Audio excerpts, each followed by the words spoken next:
conhecimento, ok, pessoal? Conhecimento é poder, não tenham dúvida nenhuma, né? A gente tem um dos grandes investidores mundiais, né? O autor do Pai Rico, Pai Pobre, né? Robert Kiyosaki. Robert Kiyosaki diz o seguinte,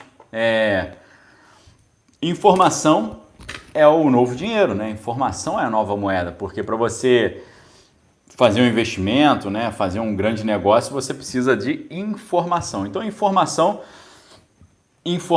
é a nova moeda. E para você ser uma pessoa próspera, né? Para você crescer na vida, você precisa se conhecer melhor, conhecer o humano melhor. E não existe maneira melhor de conhecer o humano do que através da boa literatura, da boa arte, ok? Então, a Judite falando, hoje eu estou muito feliz, recebi hoje uma caixa contendo muita informação. Glória a Deus, valeu, amém.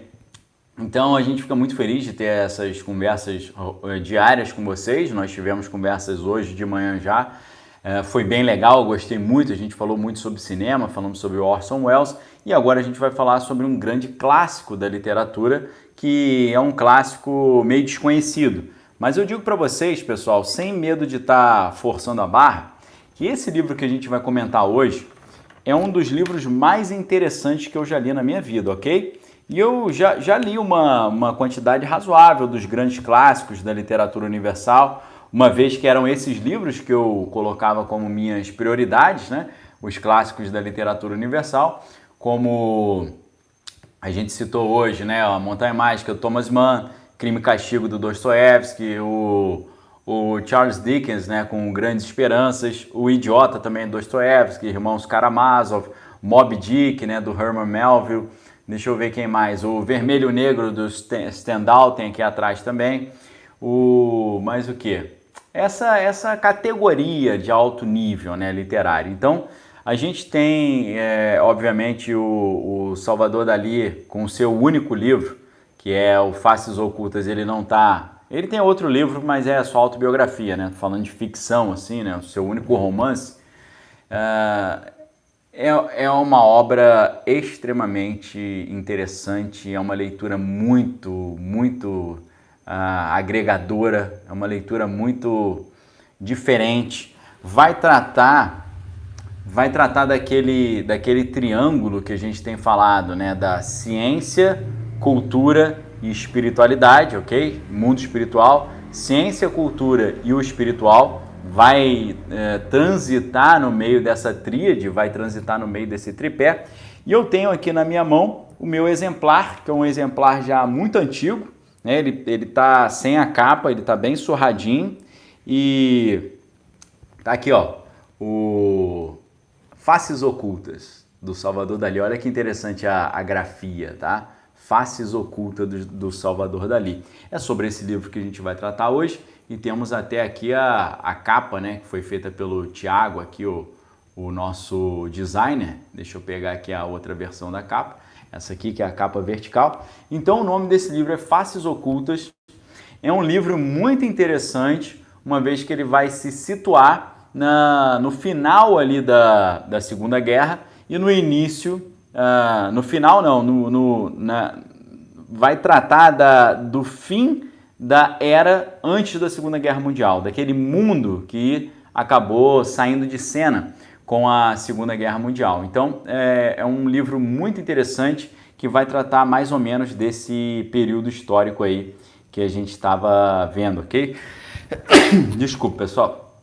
Aquela coceirinha chata aqui no nariz, né? Então, Salvador Dalí, ele é conhecido principalmente como pintor, né? Mas durante um período muito importante da sua vida, ele dedicou um grande esforço aos seus livros, particularmente o seu romance Hidden Faces, né? Ou Faces Ocultas. Falamos Hidden Faces porque foi lançado prioritariamente nos Estados Unidos, porque ele estava exilado nos Estados Unidos. Obrigado, Renato, aí que compartilhou a live. Lembrando que você que está aqui na live no Instagram, tem uma setinha aqui embaixo, uma gaivotinha, através da qual você pode compartilhar. E aqui no YouTube também, ok? Obrigado, pessoal, que desejando saúde aí. Tô super tranquilo, graças a Deus. É só uma coceirinha no nariz mesmo, ok? O tempo muda, né?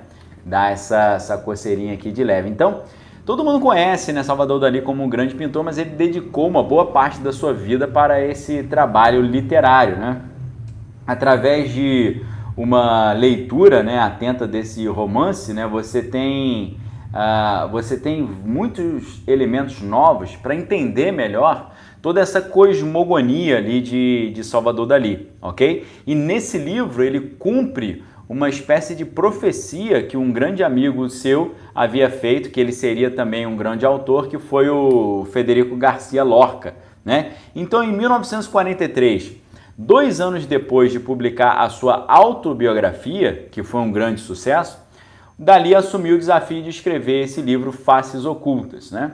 Que se destinava ali a confirmá-lo como um grande polímata, ou seja, uma pessoa que domina várias e diferentes áreas do conhecimento, e permitir também que, através dessa escrita, ele conseguisse sublimar alguns dos seus traumas do passado e algumas das suas questões interiores ali, psicológicas, né, ou psicanalíticas. Então, o que é interessante é que a proximidade de tempo do lançamento de Faces Ocultas com a sua autobiografia traz à tona as questões interessantes aí sobre implicações autobiográficas, né? Porque, como a gente viu num livro, eu não sei se esse livro está aqui, agora eu acho que não... Não, ele está ali, né?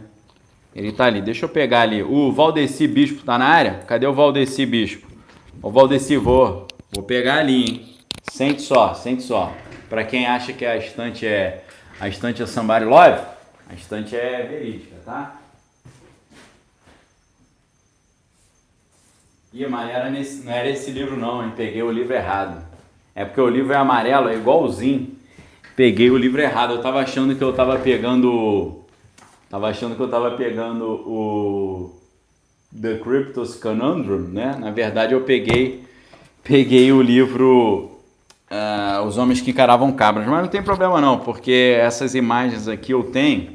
Deixa eu ver se eu encontro aqui para mostrar para vocês. O que eu quero mostrar? Eu quero mostrar que às vezes a literatura, ou a ficção, ela permite que você fale mais coisas do que a não ficção. Porque na não ficção, se você tem algum assunto contundente para falar, você pode se comprometer, né? Agora, já na barreira da ficção, ou protegido pelo universo da ficção, você consegue abrir mais o jogo e falar de forma mais clara, de forma mais direta aquilo que às vezes você gostaria, mas não pôde falar porque ficou com receio de ter algum problema, né, em termos jurídicos aqui. Eu tô procurando aqui, não sei se eu vou encontrar. Acho que eu vou encontrar, mas eu teria que procurar com mais calma, né, para mostrar para vocês que às vezes a ficção ela permite que mais verdades sejam ditas do que a não ficção, porque ela te protege aí na base dessa roupagem ficcional. Achei, mas até doeu meu braço aqui de tanto tempo procurando, né? Eu vou escolher uma imagem aqui, que vai ficar mais fácil, ok? Essa imagem é do início do livro The Cryptos Conundrum, do ex-agente do FBI, que é o Chase Brandon. E esse livro, ele começa com um selo da CIA, porque o Chase Brandon é um ex-agente da CIA.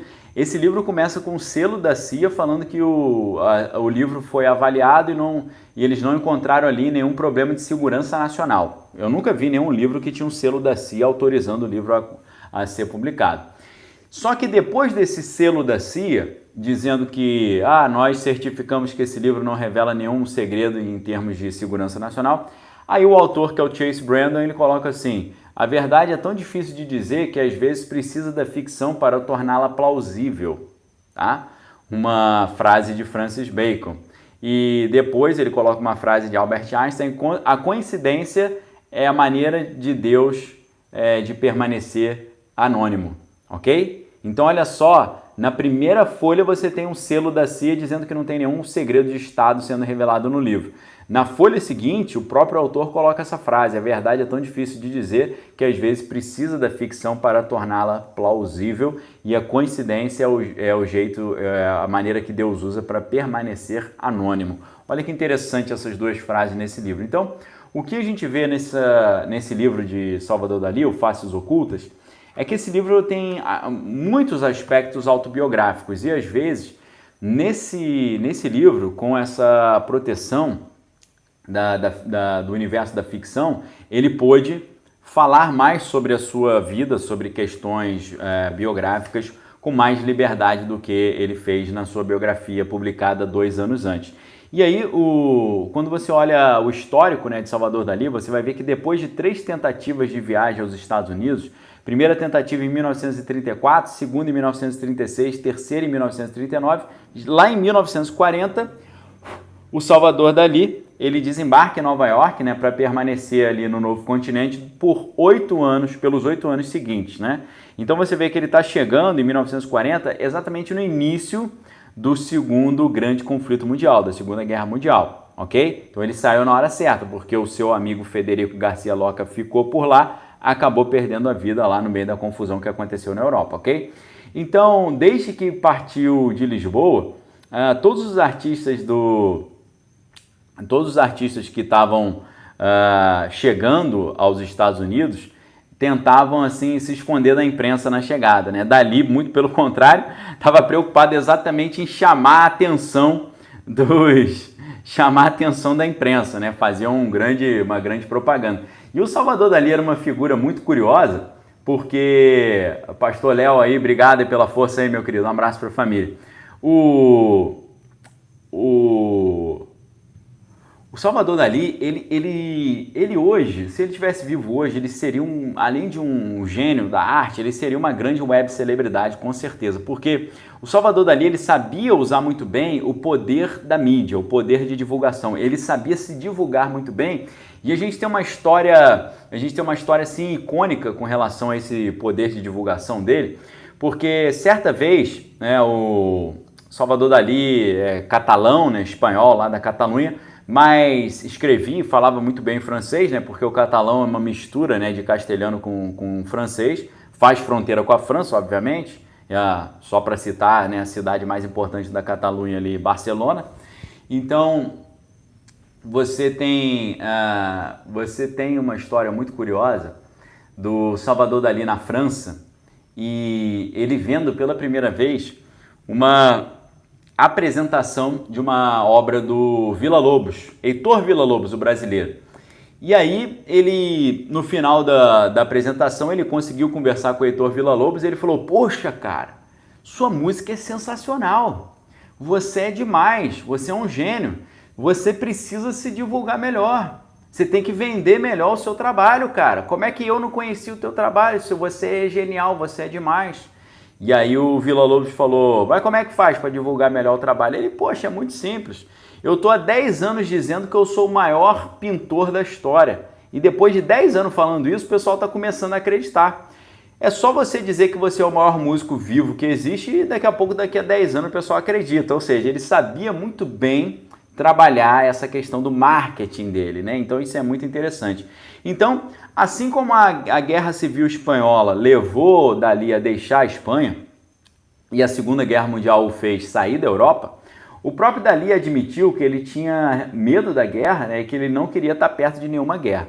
Mas, além disso, ele tinha perfeita consciência que também os Estados Unidos eram um território muito propício para ele poder exportar o surrealismo que ele havia absorvido lá em Paris, né? Porque depois de 1939, quando ele acaba rompendo com o André Breton, a forma de definir o movimento artístico do surrealismo, né? Como é que, depois que ele rompeu com o André Breton, como é que Dalí definiu o surrealismo? Ele falava: surrealismo sou eu sou o surrealismo, ok? Fazia um pouquinho a tática do outro francês, que era o Rei Sol, o Rei Luís XIV, né? Que ele falava: o Estado sou eu, l'état c'est moi. Então ele fala: o surrealismo, o que é o surrealismo? Surrealismo sou eu. Então ele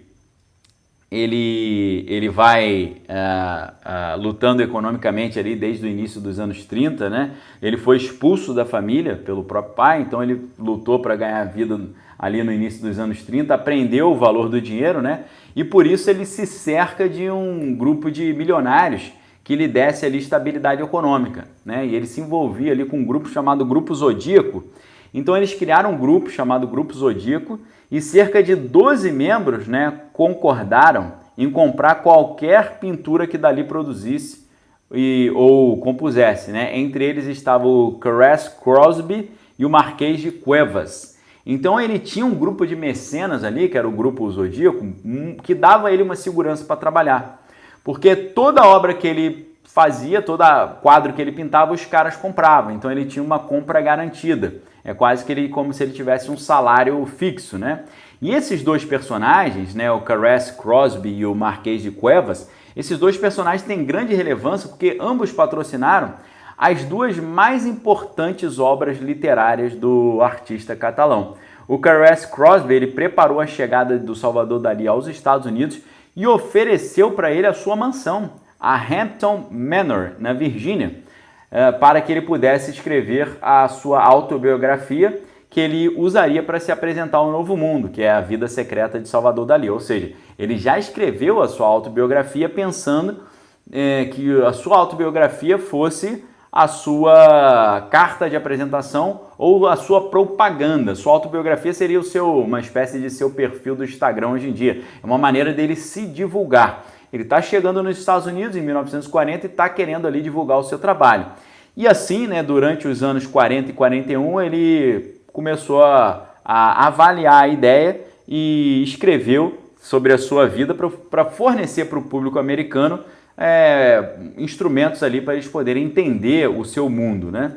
Então a autobiografia de Salvador Dalí, ela foi escrita principalmente em francês. Você vê que ele morou muito tempo na França, então ele tinha o francês como uma língua fluente para ele. Então ele escreve a sua autobiografia principalmente em francês, depois eles traduzem para o inglês, um professor da Universidade de Berkeley que traduziu, que foi o Racom Chevalier, e esse livro apareceu pela primeira vez nos Estados Unidos, né? Ele foi lançado nos Estados Unidos e ele só foi traduzido para o espanhol 3 anos depois na Argentina.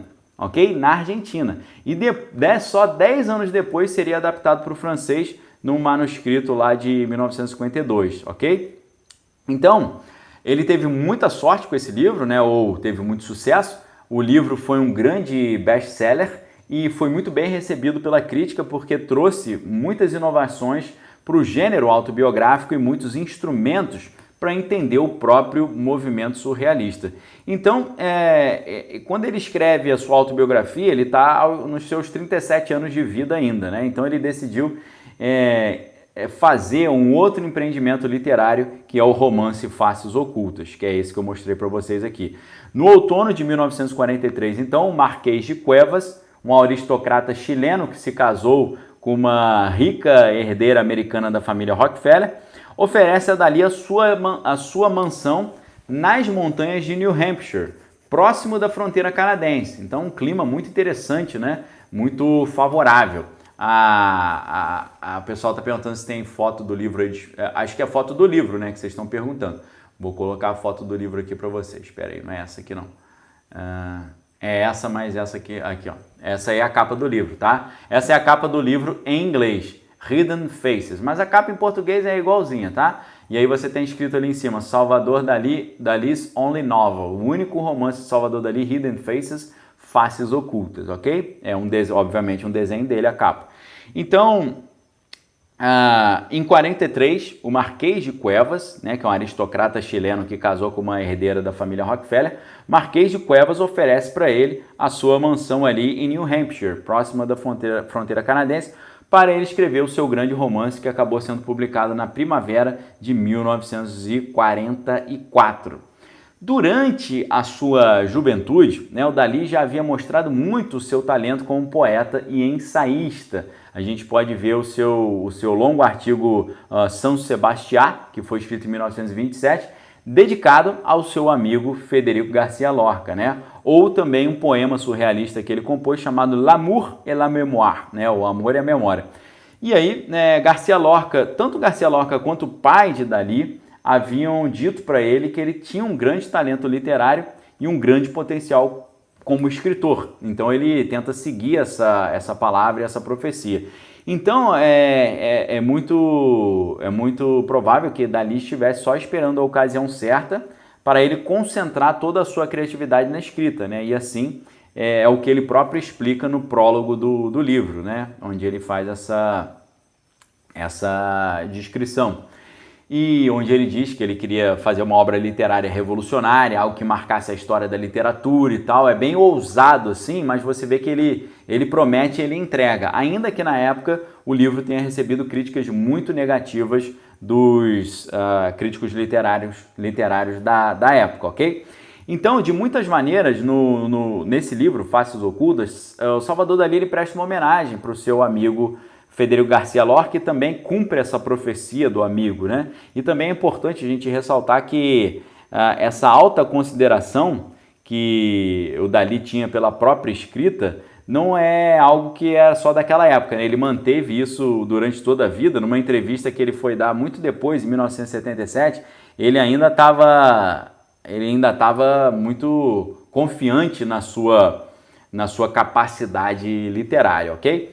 Então a galera tá lembrando aí para compartilhar, né? O Luiz Guidal. Então aqui embaixo tem a setinha, você pode compartilhar, e você que está no Instagram, no YouTube também pode compartilhar. Então muitos dos entrevistadores que o visitaram, né, acabaram levando uma cópia, né, do seu mais valioso ali testemunho literário. Então ele era muito confiante no seu poder de escrita e, claro, essa autoconfiança o fez galgar grandes etapas. Agora, o que nós temos ali do livro Faces Ocultas, né? Do que esse livro vai tratar? O que é interessante é que o público americano, quando viu um livro de Salvador Dalí, em 1943, eles provavelmente estavam esperando ali um romance estilo surrealista, né? Mas o que acontece? Salvador Dalí ele termina a sua autobiografia dizendo que ele estava entrando numa fase mais classicista, inspirado ali nos artistas renascentistas. Então, não surpreende quando a gente vê que a sua inspiração para o Faces Ocultas foi mais um romance clássico francês, né? Como é o caso do Balzac, né? E ele deixou de lado aquele estilo de escrita, que era uma escrita meio escrita automática, né? Que era caracterizada dos autores surrealistas. Então, apesar desse estilo, né? Dessa abordagem individualista do Salvador Dalí, ele não pode, né? Porque Salvador Dalí na pintura ele se achava muito autônomo, né? Sem grandes inspirações e referências. Ele se colocava como algo totalmente novo. Mas na literatura ele, né, não pode evitar essa influência dos clássicos, né? Vale acrescentar uma das principais causas dessa sua virada clássica foi uma famosa entrevista de Dalí com Sigmund Freud em Londres, né? Por meio de Stefan Zweig, que foi um pensador que veio a falecer aqui no Brasil, né? Em Petrópolis, né? Em 19 de julho de 1938. Nessa entrevista, nessa conversa, o Freud, o pai da psicanálise, disse, né, que via o consciente nas pinturas surrealistas e o subconsciente nas pinturas clássicas. Ou seja, para Freud, o que estava nas pinturas surrealistas não era o inconsciente, era o consciente. Mas o inconsciente para Freud estava nas pinturas clássicas. Essas palavras, né, do Freud já quase moribundo ali, porque Freud faleceria em 1939, já no ano seguinte, essa frase teve um impacto muito grande em Salvador Dalí. Por quê? Desde os tempos do grupo surrealista, do qual ele participava em Paris, né, o Freud era uma grande referência para ele, né, e era um autor que ele acompanhava com muita atenção. Então você vê que existe uma mudança de estilo no Faces Ocultas, e o Faces Ocultas tem um forte componente autobiográfico. Assim como na sua biografia, né, A Vida Secreta de Salvador Dalí, ele se concentra em si mesmo para tentar explicar esse progresso como pessoa e como artista, né? Então, no romance Faces Ocultas, ele acaba ficcionalizando muitos aspectos da sua vida pessoal. Então, o romance é cheio de referências aí ao mundo real, que só podem ser decifrados aí com os códigos específicos quando você mergulha e entende o quadro de referências que ele está usando, né? Então, o processo de Dalí para escrever esse romance, o Faces Ocultas, é muito semelhante ao processo que ele usou para fazer a sua autobiografia, né? Ele escreve o manuscrito em francês e a Gala, que era a sua esposa, fez algumas alterações e depois o material foi traduzido para o inglês, né, idioma em que foi publicado originalmente. A principal diferença é que, a diferença com relação à autobiografia, é que dessa vez ele começa do zero o romance e dedica o seu tempo todo a ele durante 4 meses, trabalhando 14 horas por dia, né, como ele mesmo relata. Então, se a vida secreta havia sido preparada ali muito antes, né, porque em 1938, 39, Dalí já estava preparando esse trabalho, quando ele estava ainda morando perto da fronteira da França com a Itália. Agora no Faces Ocultas já é diferente, ele escreve numa tacada só durante 4 meses. Então a gente tem um Dalí exultante ali, né, no auge da sua carreira artística e muito motivado, né, que examinou a sua própria existência na autobiografia e estava ali pronto para dar o próximo passo nessa sua infinita ambição criativa. E o seu romance foi chamado ali para ser uma espécie de desafio final que poderia confirmá-lo como um gênio absoluto, né? Porque nenhuma disciplina artística lhe escapava, né? E que ele se destacava em todas as artes como ali um homem renascentista, né? Um polímata, um cara que atuava em várias faces. Então a história, como é que é a história de Faces Ocultas? E a história de Faces Ocultas tem uma interseção com várias outras histórias também. Faces Ocultas é a história prioritariamente de 6 personagens, cada um deles inspirado em um inseto diferente, ok? Num inseto, que sofrem as consequências da Segunda Guerra Mundial, né? Segundo o próprio tradutor, que traduziu do francês para o inglês, é um epitáfio da Europa pré-guerra, ou seja, um epitáfio da antiga Europa, antes da Segunda Guerra Mundial. É sobretudo ali um romance que vai relatar a decadência desse antigo mundo e a passagem para esse novo mundo ali no meio da Segunda Guerra Mundial. O tema básico é o amor, né? E por isso é um romance muito forte também, vai tratar de um amor ali muito forte. É um amor e o amor na morte, ok? Então, muitos analistas identificam no livro Faces Ocultas uma interseção muito interessante com o mito de Tristão e Isolda, ok? Tristão e Isolda é uma lenda muito antiga, medieval, que já assumiu várias formas assim, artísticas, né? Várias interpretações, e a gente tem obviamente temos ali uma história de base, né? Agora, além das representações literárias, você tem o Tristan und Isolde, né, que é o Tristão e Isolda, que é uma ópera em 3 atos com música e libreto do Richard Wagner, ok? Então, Wagner ele compôs também uma famosa ópera chamada Tristão e Isolda. Agora, a história do Tristão e Isolda, a gente vê o seguinte. Boa noite a Tânia, boa noite a todos que estão aí. Tristão era um excelente cavaleiro que trabalhava para o seu tio, que era o rei Marcos da Cornualha. E o Tristão ele viajou à Irlanda para trazer a bela princesa Isolda para se casar com seu tio, né, com Marcos da Cornualha. Só que durante a viagem de volta à Grã-Bretanha, os dois acidentalmente, né, o Tristão, que é o sobrinho, e a Isolda, que é a noiva, os dois bebem acidentalmente uma poção mágica de amor. E essa poção tinha sido fabricada para ser a poção que ia levar os dois a ficarem apaixonados, o Marcos da Cornualha e a Isolda, né? Então eles acabam bebendo, o que acontece, né? Eles acabam ali se apaixonando perdidamente, de maneira irresistível e irreversível um pelo outro.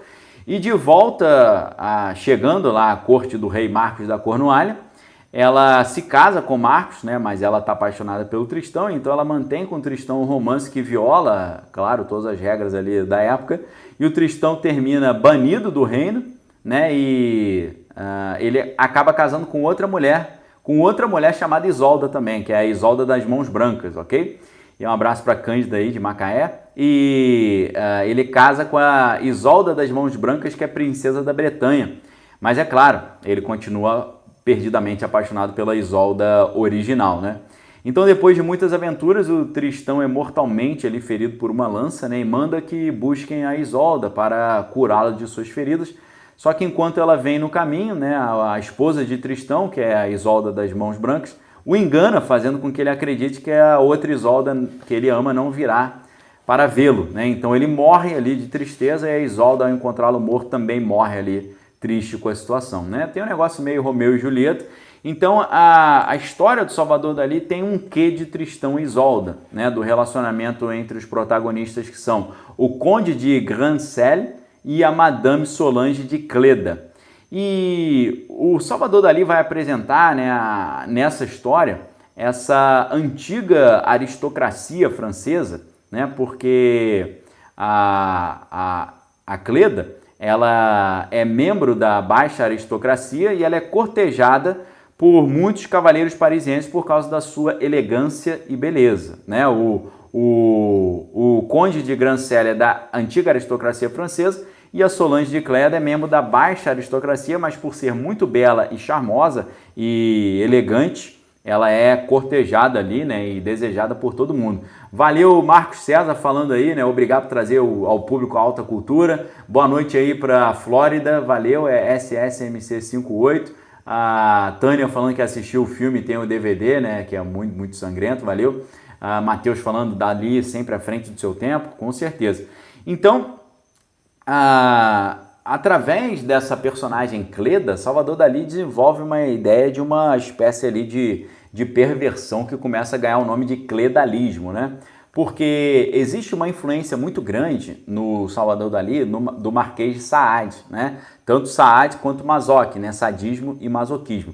Mas ele tenta criar uma síntese entre ambos ali que... como é que é o negócio? O clímax dessa relação da Cleda com o Marquês é que eles estão se desejando sempre demais, mas não conseguem concluir o negócio. Então é uma espécie de grande atração, só que ela é insatisfeita e acaba sendo sublimada pela espiritualidade. Então tem um negócio muito interessante, porque vai entrar em meandros daquilo que a gente conhece hoje como ritos de fertilização ou magia de cunho libidinoso, ok? A gente sabe que os ritos de fertilização são ritos muito antigos, eles remontam aos primórdios da humanidade, né? Você tem os ritos de Eleusis na Grécia, faziam exatamente isso. Você tinha os ritos pitagóricos, né? Que tinham um pouco desse enfoque, mas você tinha os ritos dionísicos, né? As festas dionísicas. Você sabe muito bem, a gente já falou sobre isso, que o Dionísio é o deus do vinho, né? E o deus do vinho, o nome dele vem do grego enos, né? Em grego se escreve oinos, mas o ômicron iota em grego é um ditongo, que é um ditongo que tem um som de E. Então, oinos em grego, o som é enos, tanto que o estudioso de vinho se chama enólogo, né?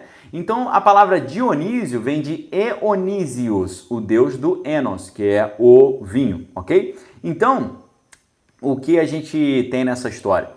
A gente tem ali o Dionísio, que é o deus do vinho, mas o nome do Dionísio também era Baco. E o Baco tinha as festas, as bacanalhas, que era o bacanal que tinha aquelas grandes, né, orgias e tal. Então, esses ritos de fertilização, eles são muito antigos, né? E o Salvador Dalí ele era muito interessado por essas questões assim meio sobrenaturais e meio sensuais, né? Essas questões assim dessa natureza. Então ele traz um quê espiritual muito interessante para quem conhece esse tipo de prática, esse tipo de lenda, esse tipo de história. É claro que dentro de alguns ritos de fertilização você tem as histórias dos súcubos e íncubos, né? O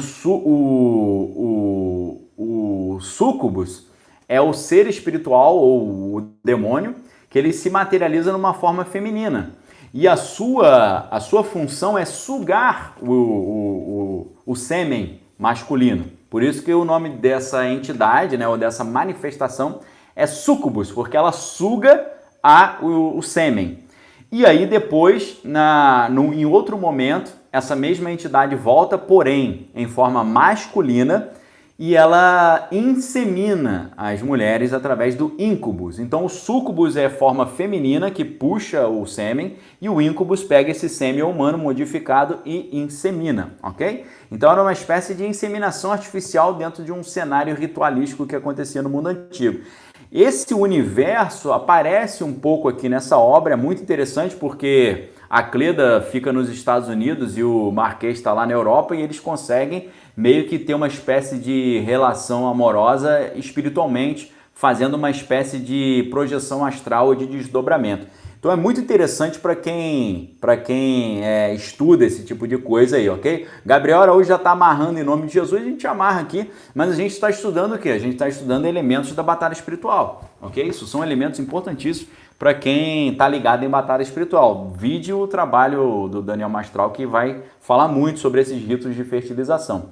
Então a Madame de Cleda na história, ela representa uma espécie de arquétipo da mulher mística, né, inspirada um pouco na Teresa d'Ávila, que canaliza a sua sensualidade para a espiritualidade, ok?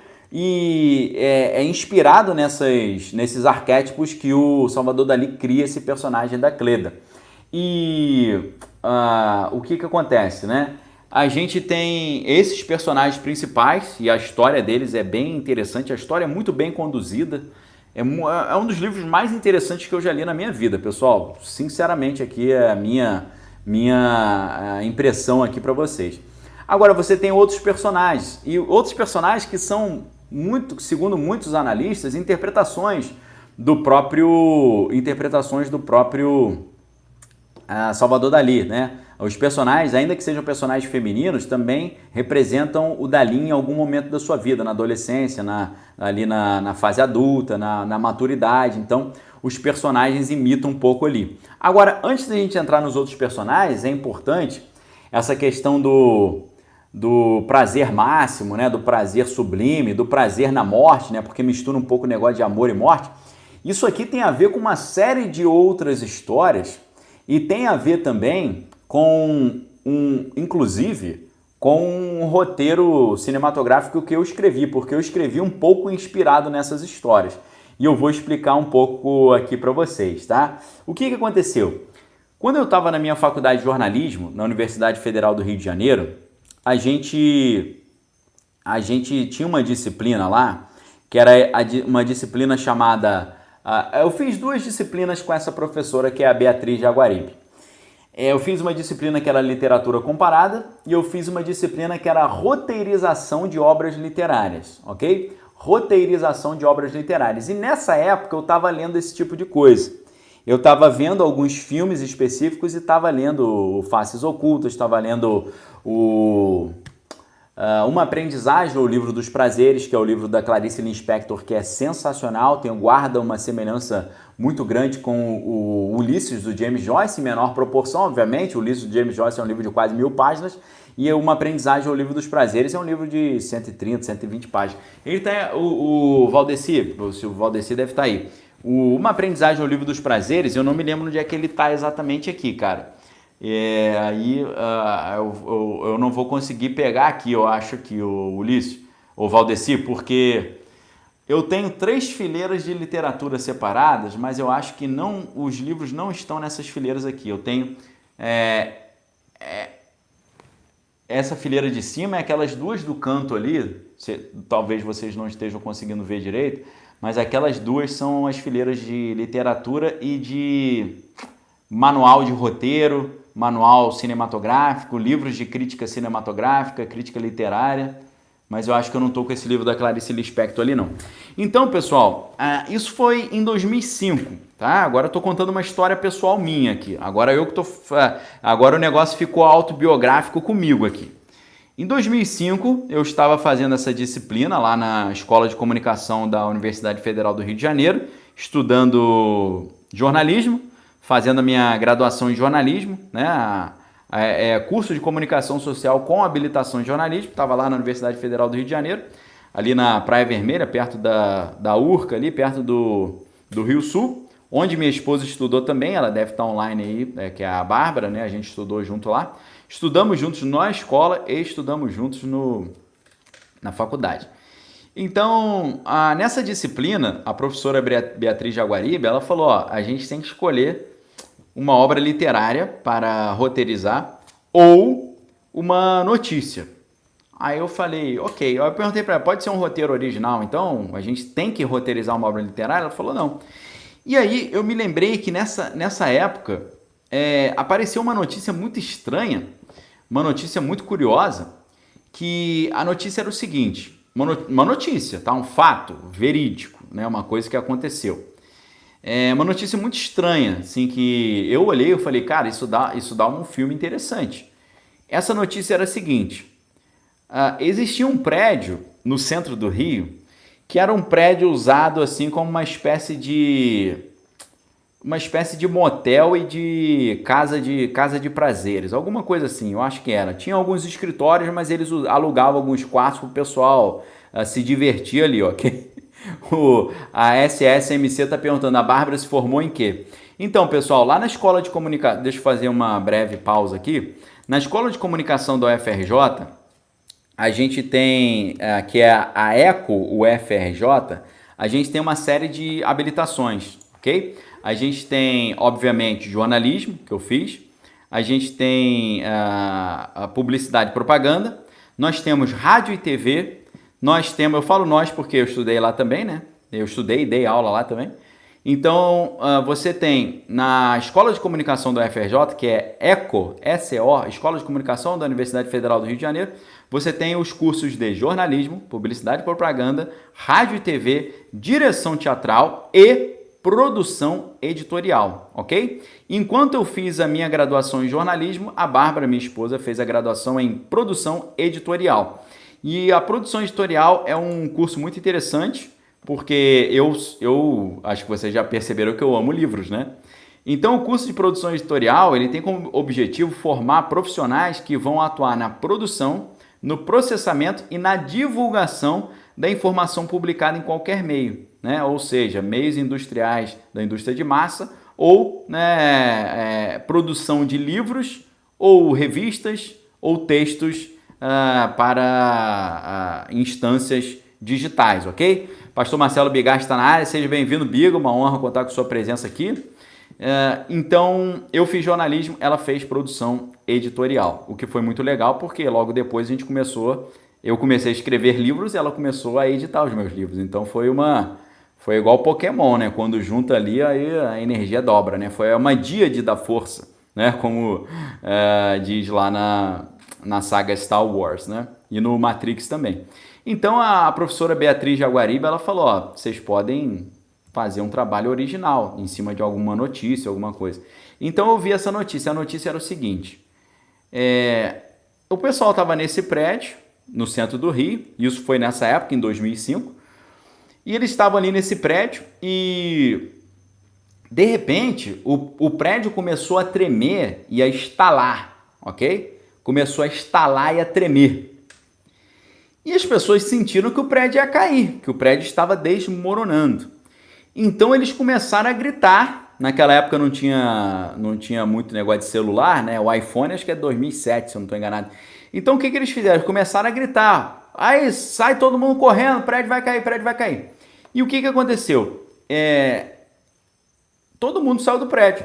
Mas tinha um quarto que tinha um senhor com uma donzela ali, se divertindo lá, sei lá o que eles estavam fazendo, né?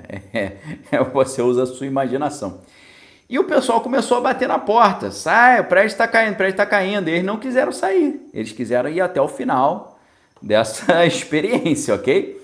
Então, eu achei muito estranho aquilo e eu pensei, poxa, isso dá uma história. Os caras preferiram morrer do que interromper o namoro.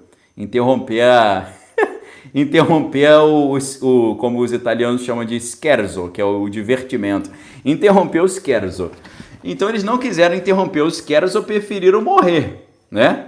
Então igual a sanguessuga, né? Que você tá ali matando a sanguessuga, ela não larga o osso. Prefere morrer do que largar o osso, né? A gente tem um pouco isso Saiu uma série aí meio tosca, mas que é interessante, até os primeiros 2 capítulos são mais interessantes. Uma série de suspense, terror chamada Missa da Meia-Noite, vocês já ouviram isso? Nessa série tem uma cena em que o vampirão lá tá mordendo a mulher, e o vampirão ele tem uma asa, ele voa, tipo um morcego, né? E ela tá sentindo que ela vai morrer, mas ela quer impedir o vampirão de fugir, então ela puxa uma faca, o cara tá mordendo ela começa a cortar a asa do cara. E aí o vampiro fica assim sentindo dor, mas ele tá com tanta sede tá indo com tanta sede ao pote que ele, mesmo a mulher cortando as asas dele, ele tá ali mordendo e tal, e depois ele tentou sair voando, saiu todo capenga, porque tava com a asa toda cortada. A mulher morreu, mas ela deu-lhe um prejuízo violento no vampiro. Então era um negócio bem assim, o coroa lá não quis largar o osso ali da donzela, e eles ficaram ali no esquerzo, lá no divertimento, e o prédio caiu com os dois dentro, né? Teve só 2 óbitos. Os óbitos foi esse casal aí que estava se divertindo, preferiu morrer do que interromper a diversão. Não sei se eles não acreditaram que o prédio ia cair, né? Mas o prédio estava tremendo, rachando, caindo já pedaços. Então essa história ficou na minha mente, né? Porque quando eu vi essa história, tipo assim, de ir até o limite do prazer, né? Preferir morrer para não largar o prazer. Isso me lembrou um filme que eu estava assistindo na época, que eu estava assistindo muitos filmes do Almodóvar, do Pedro Almodóvar, né, meu conterrâneo espanhol, né? Eu não nasci na Espanha, mas eu tenho cidadania espanhola, porque meu pai nasceu lá. Então, eu tenho certidão de nascimento, né, passaporte, documento espanhol, tudo espanhol também, né? Tenho dupla nacionalidade. Então, o Pedro Almodóvar, ele tem filmes assim que não são filmes muito cristãos, né? Não são filmes muito evangélicos, poderíamos assim dizer. Mas o Pedro Almodóvar, ele tem um senso estético muito apurado e os seus filmes são interessantíssimos, ok? As cores, a narrativa, a história, a sensibilidade, tem uma beleza muito grande porque guarda uma enorme originalidade. Em 1986, o Pedro Almodóvar ele lançou um filme chamado Matador. Matador. A história é muito interessante, ok? Porque a história vai contar, o filme vai contar a história de Diego Montes. Diego Montes era um toureiro que se aposentou precocemente, ok? E ele trocou os touros pelas mulheres. Ele trocou a tauromaquia. O que é a tauromaquia? É a tourada. Tauromaquia é apelido da tourada, né? E você tem na mitologia grega a titanomaquia, que é a guerra dos titãs, né? E a tauromaquia é a guerra da tourada. Tanto que acontece com uma espécie de quase que um mini coliseu ali, né? Então, o Diego Montes, nesse filme Matador de 1986 de Pedro Almodóvar, ele é um toureiro que acabou tendo que se aposentar precocemente e ele trocou os touros pelas mulheres. O que ele fazia? Quando ele chegava no clímax da sua relação íntima com as mulheres, ele matava as mulheres igual ele matava o touro. Metia uma espadada na nuca, aqui nas costas. Então ele metia a faquinha assim para... Ele tinha um duplo prazer, né? Ele tinha aquele prazer carnal e o prazer ali, né, para reviver a emoção da estocada que ele dava na arena lá das touradas. Então o cara era uma espécie de serial killer, né? Ele virou um serial killer, o tal do Diego Montes. Só que aí, pessoal, eu sempre digo isso, todo maluco tem que se preparar porque você sempre encontra um cara mais maluco do que você. Então não deu outra, né? É igual o Exterminador do Futuro, eles mandam o robô do mal, só que o bem manda o robô do bem. Então aí os dois saem no porrete lá. Então o Diego Montes, ele fazia isso, ele seduzia as meninas, né? E no meio ali do vamos ver, na hora do clímax, ele dava uma estocada, né? E sentia aquele prazer, daquela emoção e tal, que ele não sentia mais na arena. Só que aí ele encontrou a Maria Cardenal. A Maria Cardenal era uma advogada criminalista que secretamente admirava a arte do matador, né? Como também são chamados toureiros, né? Então o nome do filme Matador é o nome do toureiro, né? Na Espanha eles chamam o toureiro de Matador, El Matador. Então, o que acontecia? Ela fazia a mesma coisa.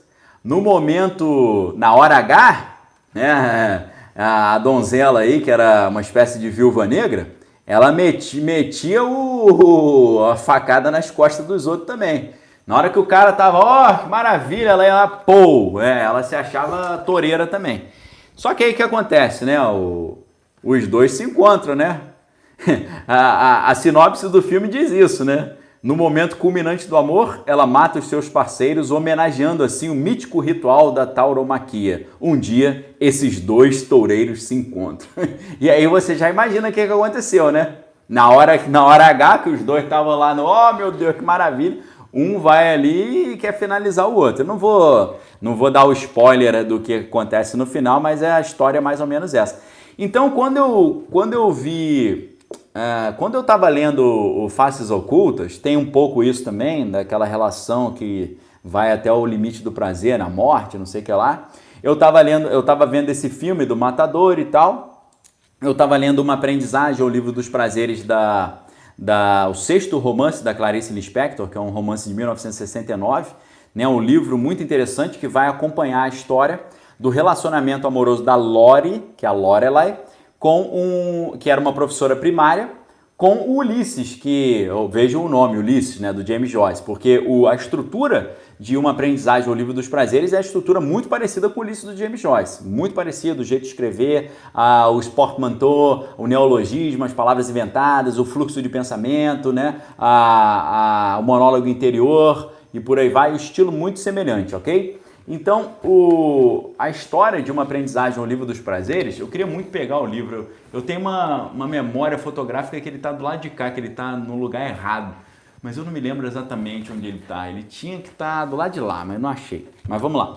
Então, nessa época eu estava lendo isso tudo. E é um relacionamento entre uma professora primária, que é a Lorelai, com o Ulisses, que é um professor de filosofia. Então, a tensão entre os dois ali, que cada um tem um objetivo, um desejo diferente, leva a um processo de aprendizagem e autodescoberta. Então, é como se ele fosse um mentor dela, tanto na filosofia quanto no amor. Então, tem um negócio também de criar uma espécie de amor ali, meio filosófico. Misturando essa doideira toda, aí eu escrevi o meu roteiro. E o meu roteiro se chama Uma Aprendizagem. E esse roteiro conta uma história que é a mistura dessa notícia do prédio que caiu com os Faces Ocultas, com Uma Aprendizagem, o Livro dos Prazeres, com o filme O Matador do Almodóvar, tá? Então, o tempo histórico é o atual, né? E os personagens são Paulo César, no meu roteiro. Paulo César, professor de 32 anos, e a Giane, 24 anos, é aluna dele, tá? E tem um outro aluno também. Então, a Giane é uma jovem estudante universitária que envolve-se... a sinopse, qual é a sinopse do meu roteiro? Tá? Qual é a sinopse do meu roteiro? Giane, uma jovem estudante universitária que se envolve com seu professor de filosofia, Paulo César, ele a convida para participar de uma experiência sobre o amor, baseada na sua tese de doutorado, que envolve uma grande preparação na qual a morte é um dos alvos a se alcançar. Ok? Então, a história vai caminhando aí nesse sentido.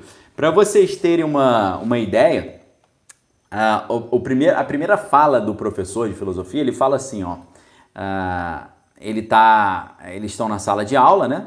E ele está dando ali aula de filosofia e ele começa falando o seguinte, ó, ele falando para os alunos, ó, pessoal, foi um livro que eu ganhei, né, que me deu um impulso para esse estudo. A gente vai falar sobre esse livro na próxima aula. E ele diz, continuando, para os gregos havia 4 tipos diferentes de amor. O eros, que era o amor carnal, o filéu, que era a afeição por alguém, ou a amizade, o agapau, que era você ter uma admiração por alguém, e o stergo, que era usado especialmente para o amor entre pais e filhos. E a busca pelo equilíbrio entre essas diferentes formas de amor é a experiência mais sublime que se pode fruir. E aí, um aluno pergunta assim, mas seria possível, professor, unificar esses 4 tipos de amores? E aí o professor Paulo César ele fala, ó, é uma busca pelo equilíbrio.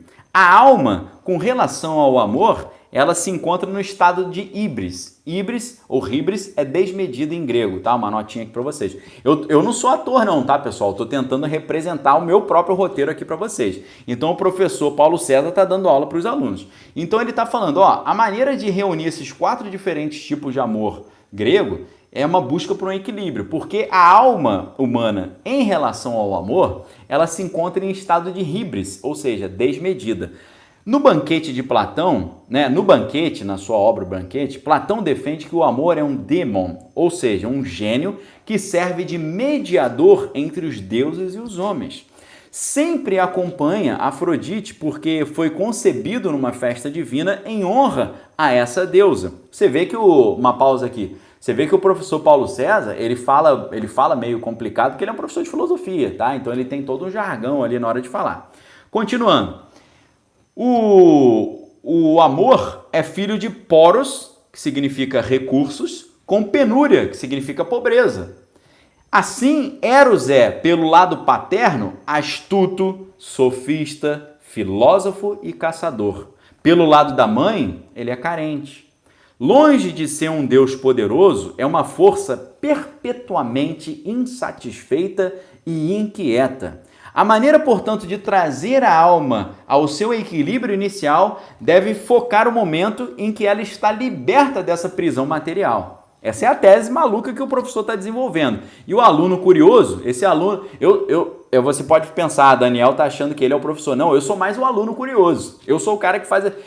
Muitas das aulas na faculdade, a Bárbara, minha esposa, sabe que era assim. Todo mundo ficava em silêncio, ninguém tinha coragem de falar nada. Eu e o professor, porque eu sempre fui meio abusado nesse sentido.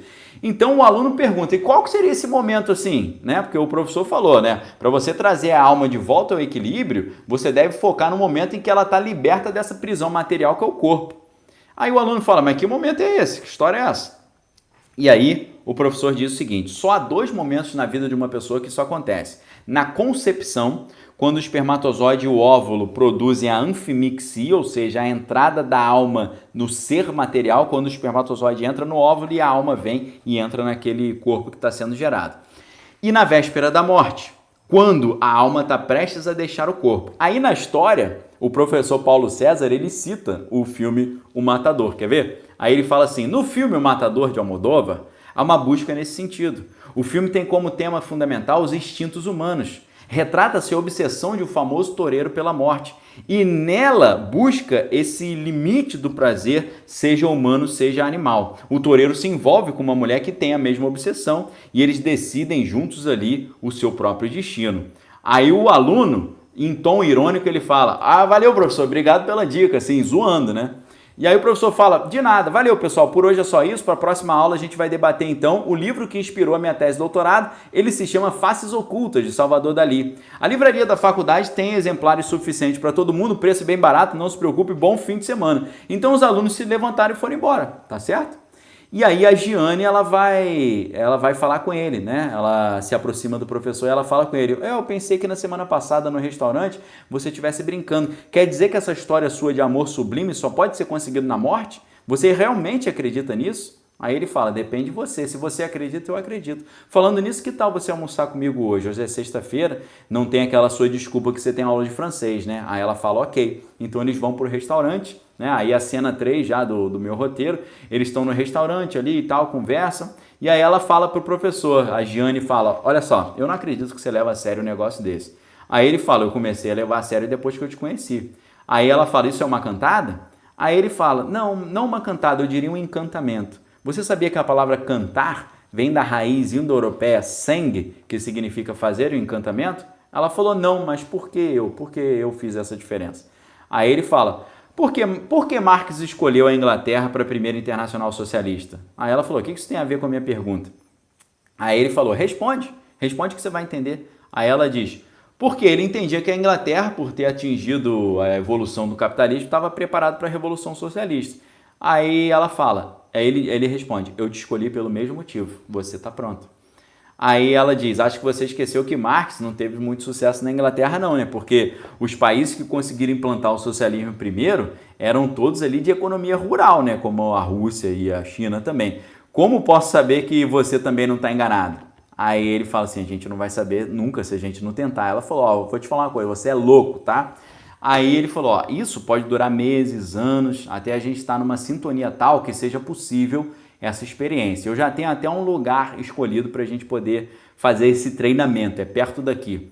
Aí ela fala, o que você acha que você pode me dizer para me convencer para entrar nessa loucura sua, nessa história louca sua? Aí ele faz uma citação, ele diz, tudo vale a pena se a alma não é pequena. Deus ao mar perigos e abismos deu, mas nele é que espelhou o céu. Não foi isso que você me disse quando a gente almoçou junto pela primeira vez? Aí ela falou, foi, mas peraí, né? Aí corta, né? Tem a cena 4, né? Eles enfrentam indo no prédio e tal. E aí, pessoal, as próximas cenas são cenas assim meio... o roteiro é um pouco longo, então eu não vou me estender muito aqui não.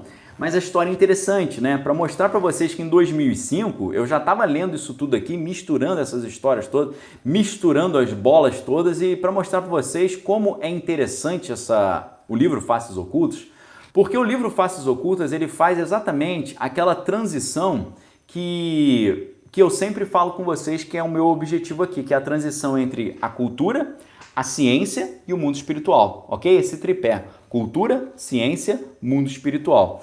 É um livro realmente interessantíssimo, mas a gente tem um obstáculo diante desse livro, qual seja encontrá-lo, porque é um livro que está esgotado, tá? É um livro muito difícil da gente encontrar aqui. A Mara Oliveira a Judite está querendo mais, né? Vocês querem ouvir o resto da história? Vocês querem que eu conte o resto do roteiro aqui para vocês? Tem umas cenas um pouquinho mais apimentadas aqui, apesar de que não vai ter nada demais, né, pessoal? Porque eu, como cristão, nunca faria um filme que tivesse cenas obscenas. Cenas obscenas, ok? O que é obscena, né? A etimologia de obscena. Ob é para frente. O que é objetivo? Objetivo é ob, que é para frente, e iectum, em latim, que é jogar para frente, né? Então, objeto ou objetivo é o que você joga para frente. Obsceno é uma cena que tá na tua cara, né? Você fala, opa, tá na minha cara aqui, entendeu? Então, beleza, se vocês querem continuar, a gente continua aqui. Deixa eu pegar onde é que eu tava, na cena 3. Então vamos lá, vamos fingir que a gente está assistindo o meu próprio filme aqui. Deixa eu ver onde é que eu parei, porque eu saí do ponto aqui, deixa eu voltar. Então o que acontece? Ele fala que tem um lugar certo para fazer esse treinamento, né? Então mostra os dois na frente de um prédio e o Paulo César se arruma, olha o relógio e entra, né? Então eu misturei com aquela cena do casal que está no prédio caindo e não quis sair, né? Então na cena 5 a gente tem dentro do apartamento de dia, né? A Jane está deitada na cama e tal, coberta, a porta se abre, Paulo César entra, deita do lado dela, eles não se tocam, ficam em silêncio, a câmera passeia pelo quarto, ambos olham calados para o teto, a câmera alterna close nos olhos de cada um, na janela do quarto, na porta, no espelho. Depois de 5 minutos, a ideia é que na história se passe meia hora, Paulo César levanta e vai embora, ok? Ela tá na cama, ele deita na cama, os dois não se encostam, ficam olhando para cima, tal, meia hora parado e vai embora. O que eles estão fazendo? Estão aquecendo os motores, eles estão gerando uma fricção, entendeu? Gerando um negócio que não é realizado. É isso que acontece no Salvador Dalí, que eu falei para vocês. Aquele negócio do desejo se converte num aspecto espiritual, não é concretizado, fica só na imaginação. Então na cena 6... que eles estão no restaurante, né? O Paulo César está sentado com uma carta de Gianni na mão e ele está lendo a carta, e na carta está escrito assim, eu não entendo por que só podemos nos encontrar naquele apartamento e naquele prédio todo rachado, que parece que pode desabar a qualquer momento. Eu estou querendo estar com você cada vez mais dia, eu só penso em você 24 horas por dia, eu sonho, imagino o dia que a gente vai poder, né, se beijar pelo menos. Aí ele dá um sorriso e corta a cena. E aí tem a 7ª cena na sala de aula, né? Paulo César está dando aula, ele olha esporadicamente para Gianni, né? E ela parece ao mesmo tempo admirada com a sabedoria dele, mas sofrendo ali com esse experimento, tá? Com esse experimento que ele está fazendo com ela. E aí ele vai dizer, no seu dicionário do diabo, Ambrose Bierce assim se refere sobre a paciência. Uma forma menor de desespero mascarada de virtude. Paciência vem do radical latino pati, que significa sofrimento, padecimento. E Kafka já dizia que há 2 pecados capitais a partir dos quais todos derivam, impaciência e preguiça. Nesse momento a Gianni ela pergunta, mas como se pode ser paciente se isso implica sofrimento? Ninguém gosta de sofrer. E aí o Paulo César responde, o professor, Machado de Assis tem uma frase muito interessante em Memórias Póstumas de Brás Cubas que vai ajudar na explicação. A frase é mais ou menos assim, então, abre aspas, então considerei que as botas apertadas são uma das maiores venturas da terra, porque fazendo doer os pés, dão aso ao prazer de as descalçar. Aí voltando agora o professor falando, a paciência tem um incrível poder de permitir que nós possamos sentir prazer em momentos triviais da vida cotidiana. E não só isso, de nos permitir fruir prazeres antes inimagináveis. Machado ainda nos ensina que, abre aspas, a paciência, com perdão da palavra, é um biscoito moral dado pelo céu a muito poucos. A paciência faz a diferença entre as pérolas aos porcos, de Provérbios, e as pérolas aos poucos, de Zé Miguel Wisnik. Zé Miguel Wisnik, fazendo um parênteses, é um grande músico, teórico da literatura e teórico da música também, professor aposentado da USP, ok? Ele tem um livro, ou uma música, eu não me lembro agora, chamado Pérolas aos Poucos, em vez de Pérolas aos Porcos, ok? Voltando, né, o que o Paulo César diz, areia em um deserto nada vale, mas um copo de água em meio ao deserto tem um valor inestimável. Aí a Giane fala, mas não seria masoquismo esse prazer no desprazer? Aí o Paulo César fala, para Freud, tribe, que é pulsão, significa o broto, uma força germinativa. Um impulso, uma impulsão, uma propulsão é a forma originária do querer. O problema está na satisfação da pulsão. E o Freud é bem explícito quando ele diz que a sublimação é a satisfação dessa pulsão quando é inibida em seu fim, quando não o alcança. A sublimação, então, é a satisfação da pulsão sem repressão. Essa satisfação pela via do desprazer é, segundo Lacan, a lei do prazer e que necessita de um grande trabalho, né? E o grande prazer ali tem coisa, pessoal, tem coisa que eu estou editando aqui porque não dá para falar nesse horário e né, dessa forma, ok? Então a Giane fala assim, ó, eu não vejo diferença no prazer, no desprazer de Lacan e no sofrimento que o Masoch celebrizou na sua obra lá, negócio de masoquismo, eu não vejo diferença nenhuma, para mim isso tudo é masoquismo. Aí o Paulo César vai dizer, para simplificar, uma coisa é você curtir uma pequena dor, outra é você sentir um prazer numa tortura, é totalmente diferente. A aula termina, a Giane sai da sala, mas o Paulo César percebe que ela deixou alguma coisa em cima da mesa. E já com a sala vazia, o professor vai até a mesa onde ela estava sentada e percebe um papel, pega a folha do caderno dobrado e lê. Preciso falar com você, sei que não faz parte dessa preparação sua, mas é urgente, me espere no Rincon, às 8, que é o restaurante que eles frequentam. E aí, cena 8, apartamento da Giane, de dia, interior, e a Giane está inquieta, né, demonstrando hesitação, né, pega o telefone e liga para o Paulo César. E ela pergunta para ele, você vai? Aí ele fala, onde? Ao restaurante? Ela falou, é. Aí ele fala, claro que eu vou. Aí ela falou, mas a gente não havia combinado de não nos vermos? Aí ele falou, não importa, para mim você é a única coisa que importa. E quem sabe a gente já não está preparado. Aí ela falou, será? Aí ele fala, eu te encontro lá, até mais. Aí ela, tá bom, até mais. Então a cena 9, eles estão no restaurante e tá terminando já, tá, pessoal? Paulo César entra, escolhe uma mesa, senta e aguarda a Giane, parece um pouco preocupado. Ele consulta as horas algumas vezes, pergunta para o garçom ali, a fim de certificar que o seu relógio está certo, ele tenta conferir as horas com o garçom. A Giane demora, o Paulo César já está de certo modo ali impaciente, então depois de um tempo ela aparece e o garçom a conduz até a mesa. Aí ele pergunta para ela, isso foi um teste? Aí ela falou, ué, a gente tá fazendo parte de um jogo, não é? E o Paulo César falou assim, pensei que fosse eu que tivesse as rédeas desse jogo. Aí ela fala, não é o sonho de todo professor que o seu pupilo o ultrapasse? Aí ele fala, nem todos os professores pensam assim não. Aí ela fala, mas deveriam. Aí ele diz, você tá linda. E ela fala, você também tá diferente. Aí ele fala, como assim? Aí ela, você tá nervoso? Aí ele falou, sim, eu tô um pouco nervoso sim, devo confessar que você hoje me surpreendeu. Aí ela fala, eu sei, eu fui a pessoa que colocou o livro do Salvador Dalí no seu escaninho. Aí ele fala, ué, como assim? O que você disse? Você que colocou o livro no meu escaninho? Aí ela fala, Sócrates dizia que o que leva não é o mesmo que é levado. Agora você consegue entender? Aí ele fala, nunca poderia imaginar. Ok? Ele achou que ele estava no controle da história, mas era ela que estava conduzindo tudo. Tá bom? Então ela se levanta, coloca a mão no bolso de Paulo César, pega a chave do apartamento e sai.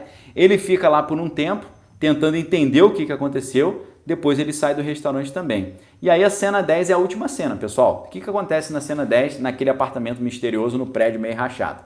A câmera mostra pessoas andando na rua, através da janela do apartamento. A câmera vira e mostra Paulo César entrando no quarto. E ela tá ali em pé no quarto, né? E o Paulo César entra, né?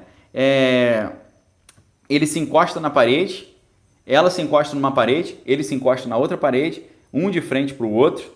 E eles se olham sem falar nada durante alguns minutos e o prédio começa a tremer, o porteiro bate na porta em vão, a Giane esboça um sorriso, Paulo César corresponde o sorriso e em alguns minutos o prédio desaba. e acabou a história. Tá bom? Acaba assim o filme, ok? Você pode falar, pô, que filme bosta, hein? Que filme horroroso. Mas é aquilo que eu falei pra vocês hoje de manhã, entendeu? Esse filme, ou essa minha história, esse meu curta-metragem, ele faz parte daquilo que o Humberto Eco chama de obra aberta. A obra aberta é uma obra que ela termina assim, você fala, ué, né? Como assim? É para você pensar, é para você refletir, ok? É claro que nenhum autor ele costuma interpretar a sua obra, mas a mensagem que eu gostaria de deixar para vocês hoje, com essa leitura que eu fiz desse meu roteiro, uma aprendizagem, e aqui, claro, o roteiro é baseado no livro Uma Aprendizagem, o livro dos prazeres, da Clarice Lispector, é baseado no filme Matador, do Pedro Almodóvar, é baseado no Salvador Dalí, no Faces Ocultas, é baseado nisso tudo. Então tem um quadro de referência. A mensagem que eu gostaria de deixar para vocês é, a maioria das vezes, a gente está sempre insatisfeito porque a gente está satisfazendo um monte de coisas. Mas se a gente souber valorizar as coisas que nós fazemos, se a gente não tiver pressa para terminar as coisas que nós fazemos, a gente pode dar mais valor à pessoa que nós amamos, né? Percebendo como a gente pode construir esse relacionamento de forma duradoura. E a gente, quando tem esse verdadeiro amor, a Bíblia diz que o verdadeiro amor, ele lança fora todo medo. Então, o verdadeiro amor, lançando fora todo medo, ele lança também fora o medo da morte. Porque nós sabemos que, mais do que tudo que pedimos ou pensamos, são as coisas que Deus tem guardadas para nós. Então, pessoal, o recado que eu quero deixar para vocês é que quando você aprende a amar uma pessoa de verdade, que é a sua esposa, seu marido, seu cônjuge, e esse amor está debaixo da presença de Deus, você não vive mais com medo de morrer. A morte, como o apóstolo Paulo fala, né, o apóstolo Paulo tem uma frase muito bonita, ele diz, viver para mim é Cristo, morrer é lucro. Então ele sabe que ele está numa missão, e essa missão envolve você valorizar o relacionamento com o seu cônjuge e valorizar o seu relacionamento com Deus. É diferente um relacionamento que você encontra com a mulher, tem uma relação íntima e vai embora, de um relacionamento que você constrói esse relacionamento, que você valoriza sem pressa, que você dá valor às pequenas coisas, que você não... um exemplo desse tipo de relacionamento com Deus. Você não ora a Deus só, Deus me dá um carro que eu estou precisando, me dá um emprego, me dá dinheiro, me dá isso. Não, você quer sentir prazer no relacionamento com Deus, ok? Por isso que a Bíblia fala, o próprio apóstolo Paulo fala, não vos embriagueis com vinho em que há contenda, mas enchei-vos do Espírito. Por quê? O que as pessoas hoje querem é a satisfação dos prazeres, realizar o prazer. Mas o que a Bíblia ensina é que, em vez de você sentir prazer com a embriaguez do vinho, você pode se embriagar no Espírito.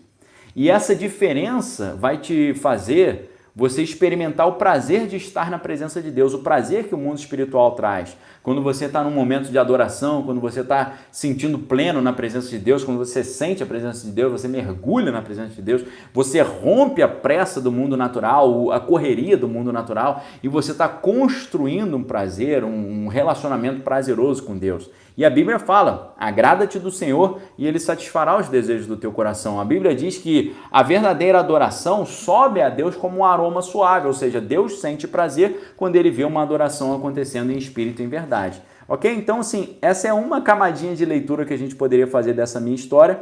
E eu quero dizer para vocês, pessoal, a Silvana está falando do hedonismo, exatamente isso. Eu tenho uma série de contos escritos e de poemas escritos, tá? A gente pode sempre estar trazendo alguma dessas leituras. Eu tenho histórias bem curtinhas, assim, de 4 páginas, de mini contos de uma única página. Então, de vez em quando, a gente pode trazer essas histórias também para refletir aqui com vocês, ok? Solange Marques, Daniel, sou sua fã, por favor, me dá dica de 10 livros e filmes para ler e assistir nesse ano. Então, Solange, os 12 livros do Clube de Leitura são os livros que eu indico para vocês. Se você pegar os livros que eu estou tratando nessa semana da decodificação mental, você já tem 7 livros. Quais são esses livros? Hamlet, do Shakespeare, Crime e Castigo, do Dostoiévski,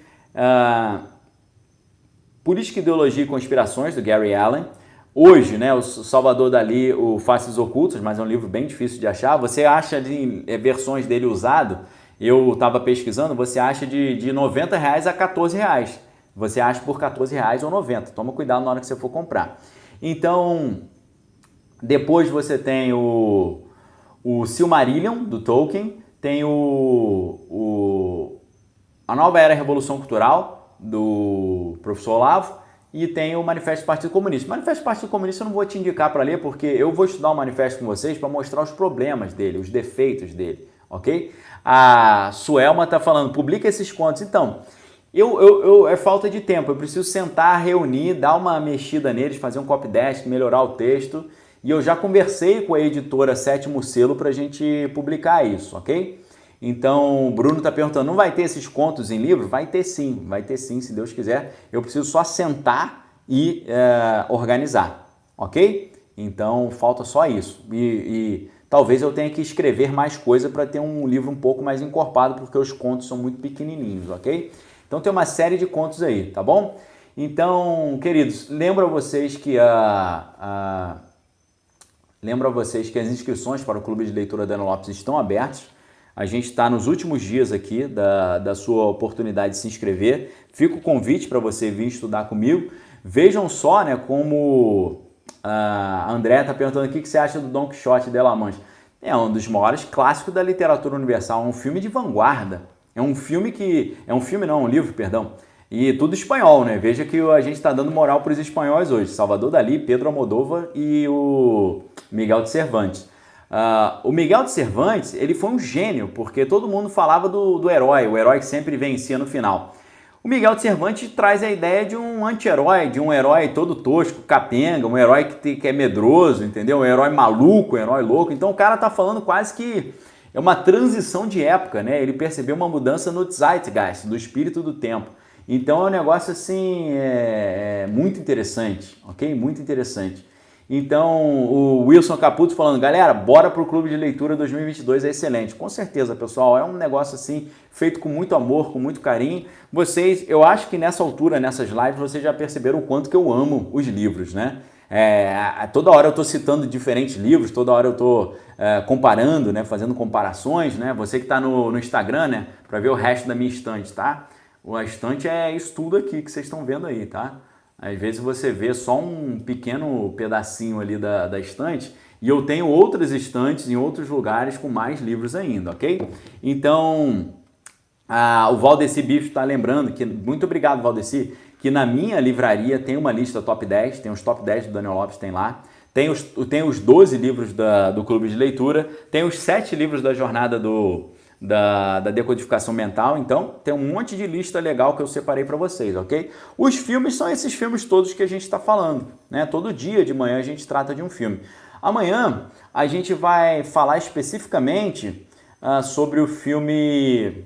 Qual que é o filme de amanhã? Amanhã acho que é Sob o Domínio do Mal. Sob o Domínio do Mal, que é um filme muito interessante, com Denzel Washington, Liv Schreiber, entre outros autores aí, que é uma refilmagem do Manchurian Candidate, ok? Ângela falando que tá uma análise do Alice no País das Maravilhas também, né? Sensacional. É um livro completamente inovador, né? Do Charles Dodgson, é o nome original, né? Do autor de Alice no País das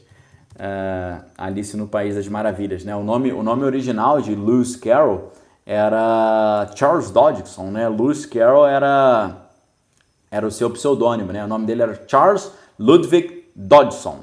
Então, muito interessante, muito legal. Alice no País das Maravilhas abre uma margem para uma reflexão também muito interessante, muito legal, bem legal mesmo. Então, obrigado pelas dicas, tá, pessoal? Obrigado, ok? O André Santiago perguntando, Sherlock é bom? Então, eu gosto muito das histórias do Sherlock Holmes, né? Gosto demais, as histórias são boas. É de uma qualidade muito superior dos livros da Agatha Christie, tá? Bem superior. A série do Sherlock Holmes com o Benedict Cumberbatch também é muito legal. Agora, o Arthur Conan Doyle, a obra é muito interessante. Eu tenho a obra completa do do Sherlock Holmes, mas eu não me lembro onde é que eu deixei uma caixa gigante com um monte de livro. Então, vale a pena, tá? Então é isso, pessoal. Fica o convite para vocês virem participar do Clube de Leitura. A gente tem aula semanal, live mensal, grupo fechado só dos alunos para a gente interagir, tirar dúvidas e fazer as lives. Temos mentoria, tutoria, a gente está estudando, a gente alterna livros de ficção, não ficção, livros de cultura, livros de filosofia, livros de cultura geral, livros sobre a vida intelectual, livros sobre economia, grandes clássicos da literatura como O Idiota, de Dostoiévski, 1984, de George Orwell, análise de grandes figuras da literatura como ou da filosofia, né, da filosofia política como Maquiavel, ou da filosofia propriamente dita com René Descartes. Então, assim, é uma seleção feita a dedo, né? Então, é o trabalho do curador que eu faço para vocês. Então, digo para vocês, vale a pena entrar, tem uma galera que está no grupo aí, está convidando. Então, o André está perguntando, livro físico ou pod Kindle? É claro que pod Kindle, né? Pod Kindle com certeza, mas... esses livros aqui, a maioria deles eu acho que você não encontra no Kindle. Talvez o Idiota você deve encontrar, o 1984. Mas o que? A Abolição do Homem, do C.S. Lewis, você deve encontrar. Eu acho que só esses, o resto eu acho que não, ok? Então,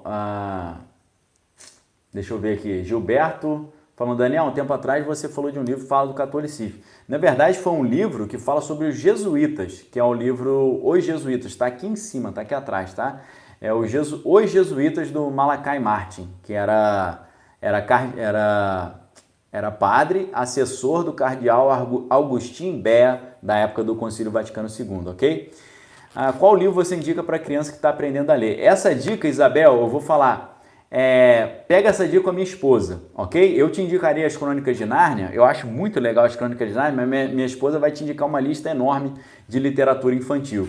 Então, manda mensagem para ela, segue a minha esposa lá, babi.lopes com Z, ok? Então, Bruno tá falando que eu sempre indico as Crônicas de Nárnia, é porque é o que os grandes indicam, né, para uma criança que está começando. Então eu indico as Crônicas de Nárnia para quem está começando, porque vai desenvolver a imaginação, vai receber uma pregação cristã também. Mas assim, tem vários livros legais de fábulas, de histórias bem interessantes, tá? O pessoal sempre pergunta que livro é esse do Kirk aqui, do Russell Kirk em amarelo. Deixa eu pegar aqui para vocês. É a mentalidade capitalista? A mentalidade conservadora, tá? Russell Kirk, mentalidade conservadora. Esse eu não consigo um preço tão bom, porque esse aqui é da editora Realizações, tá? Eu não consigo um preço tão bom para vocês, mas eu consigo um desconto, mas não agora porque eu não tô na fase dos grandes descontos, mas esse aqui eu consigo um desconto para vocês só na época das promoções, ok? Balbino, o que você fala dos livros do pastor Luciano Subirá? Nunca li nenhum, então é difícil falar, né? Já que eu não li, então é complicado falar. Não sei se vocês estão vendo aqui, né, como é que eu organizo os livros por cores também. Tá vendo os amarelos aqui, ó? Vermelhos, amarelo, azul. Dá gosto, não dá? Pessoal, eu vejo cada estante mal organizada, cada estante feia. Os livros, um assim, o outro assim, os livros com tamanho diferente, cor diferente. Eu tenho uma espécie de toque com isso aí, tá certo? Eu tenho um toquezinho com esse negócio. O Wagner, que é da minha equipe aqui, tá lembrando que amanhã de manhã a gente tem o filme... amanhã de manhã é um filme... A gente vai fazer uma análise do filme Sob o Domínio do Mal. E amanhã à noite a gente vai fazer uma análise do Manifesto do Partido Comunista. Desceu o malho no Manifesto do Partido Comunista, desceu o porrete no Marx lá, ok? A Silmara falando, tô apaixonado por essa estante. Valdeci falando, me amarrei. Qual é o nome do livro Partido das Sombras em inglês? The Shadow, eu creio que é esse mesmo, tá? The Shadow Party, How George Soros, Hillary and the 60s Radicals Seized the Control of the Democratic Party. Eu acho que é esse mesmo. Eu acho que a gente tinha respondido, não tinha? O pessoal perguntou de Bíblia, pessoal. Eu amo, assim, o meu estudo... Eu tenho uma coleção de Bíblias aqui. Aqui em cima você está vendo a Bíblia Teb, que é a tradução ecumênica da Bíblia.